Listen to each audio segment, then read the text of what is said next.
Bonjour, c'est Alicia sur 36 solutions contre l'épuisement. Voilà, je voulais vous proposer aujourd'hui en fait une vidéo complémentaire de l'article Notez tout. Donc tout noter, c'est la semaine 3 du défi du cordonnier, comme je l'ai appelé. Et en fait le but d'aujourd'hui c'était de vous apporter des informations sur les différentes notes que vous pouvez avoir à faire et également sur une petite précision en fait concernant les notes. Voilà comment est-ce que je suis amenée à vous faire ce complément par vidéo. Donc j'ai eu un retour en fait d'une personne qui a lu l'article et qui me dit voilà, on m'avait pourtant expliqué que de prendre des notes et de tout noter, de faire des to-do list, etc., que c'était pas préconisé pour notre organisation parce qu'en fait ça pourrait être une activité chronophage et qu'en fait ça pourrait être contre-productif. Voilà, donc je resitue, l'article il a pour but de s'alléger un petit peu la vie, de lutter contre l'épuisement émotionnel, et c'est une astuce parmi tant d'autres que je vous proposais. Donc l'objectif c'était lorsqu'on vous apporte une information, lorsque vous avez une tâche à effectuer, que vous ne pouvez pas faire tout de suite, que vous devez reporter, de prendre un carnet, une feuille, des post-it, enfin je vous ai listé tout le matériel qui était possible et imaginable en fait que vous pouviez utiliser pour cette tâche. Trouver le support adapté et noter en fait ces choses-là pour éviter de les oublier. C'était aussi une façon de vous organiser, d'éviter de perdre du temps. Voilà, donc pour répondre à la première question de cette personne, effectivement, tout noter et même lister les tâches qu'on a à faire, tous azimuts, sans sélection, ça peut avoir un frein si par exemple, en début de journée ou dans la journée, vous faites une liste des tâches que vous avez à effectuer et que lorsque vous avez des tâches qui durent moins de 2 minutes, des choses à faire qui durent moins de 2 minutes et que vous prenez le temps de noter au lieu de les faire, là effectivement on est sur une perte de temps, on est sur une activité, vous allez perdre le temps en fait à écrire les choses au lieu de les faire et finalement vous allez vous retrouver avec une liste interminable et effectivement c'est une perte de temps. Donc, en fait, ce que je préconise, c'est que dans cette situation-là, quand vous avez vraiment une activité ou une tâche à effectuer, comme passer un coup de fil, je sais pas, envoyer un mail très très court de confirmation, ou je sais pas, quelque chose vraiment qui vous prend 2 minutes et pas un temps de préparation long, plutôt que de l'écrire sur votre to-do list, il faut le faire immédiatement. Voilà.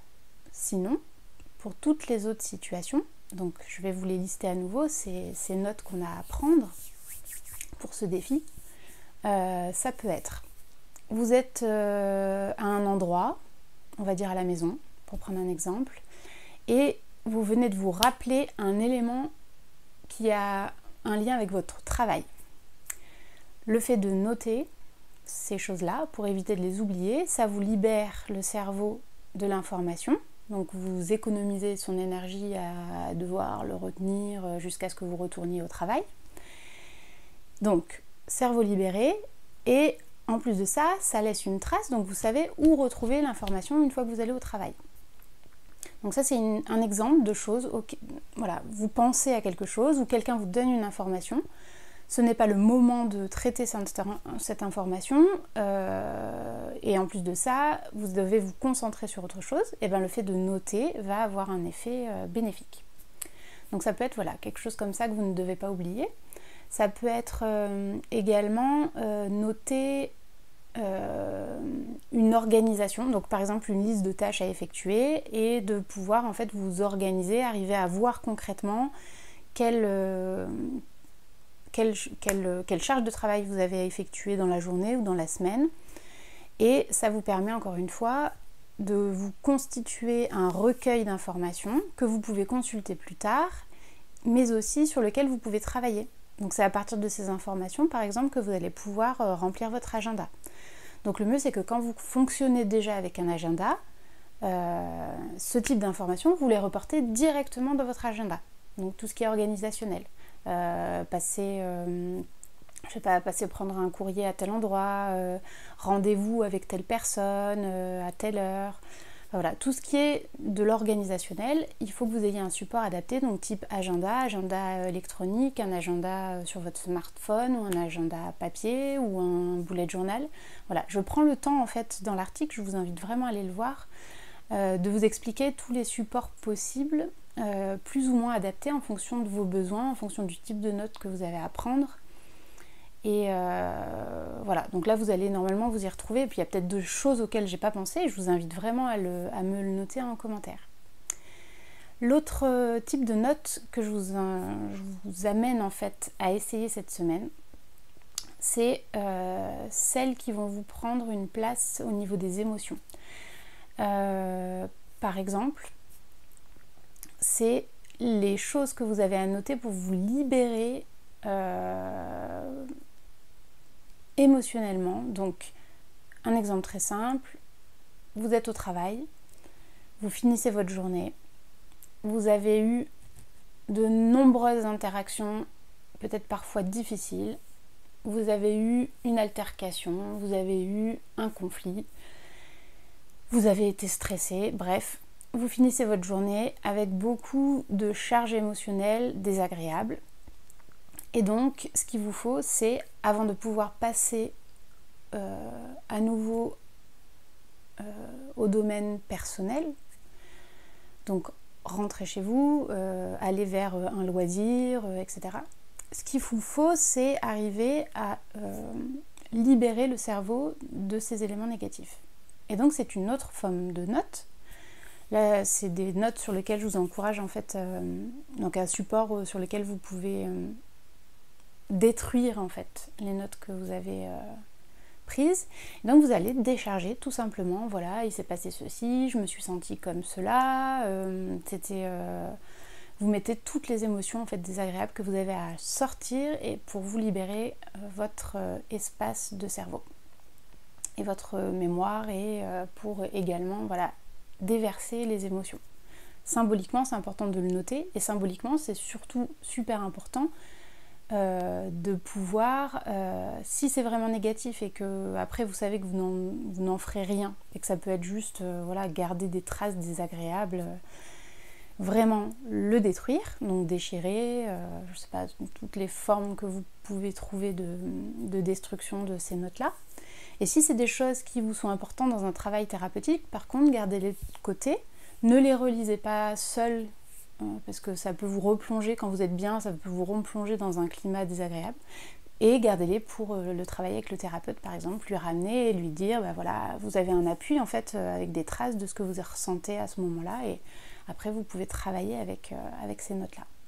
Sinon, voilà, généralement quand c'est désagréable et que ça ne vous sert à rien en dehors de ce moment, détruisez-les. Et puis, il peut y avoir les notes agréables aussi. Les notes, noter tout ce qui a été... par exemple, il y a un exercice qu'on fera dans les semaines suivantes sur la gratitude. Peut-être que vous aurez besoin aussi d'un support pour pouvoir écrire ces gratitudes-là que vous avez ressenties dans la journée. Voilà. Donc, j'ai parlé des différents types de notes que vous pourriez avoir. Voilà, faire la part des choses. Oui, parce qu'en fait, j'ai parlé de quand on est au boulot et qu'on veut repartir chez soi un peu plus léger. À l'inverse, pour pas emmener en fait les problèmes de la maison au travail, vous pouvez faire exactement la même chose. Avant de partir, ou si vous avez 5 minutes avant de commencer le boulot concrètement, vous êtes en train de boire votre café ou votre thé, vous prenez une feuille, vous écrivez tout ce que vous avez de désagréable à déverser. Pareil, vous détruisez. Et Et si jamais, effectivement, parfois ça fait des liens en fait avec des choses que vous ne devez pas oublier, ben, ayez aussi votre support sur lequel vous pouvez noter les choses à ne pas oublier. C'est vraiment un outil super utile pour arriver à garder les idées claires et à bien faire la séparation entre le personnel et le professionnel. Moi, c'est quelque chose que j'utilise beaucoup et que je propose comme outil très souvent aux familles, aux professionnels, dans les analyses de la pratique, etc. Voilà, je crois que c'est tout. J'espère que la vidéo ne sera pas trop longue. J'essaye de vous faire des vidéos courtes pour que ce soit juste des compléments à l'article.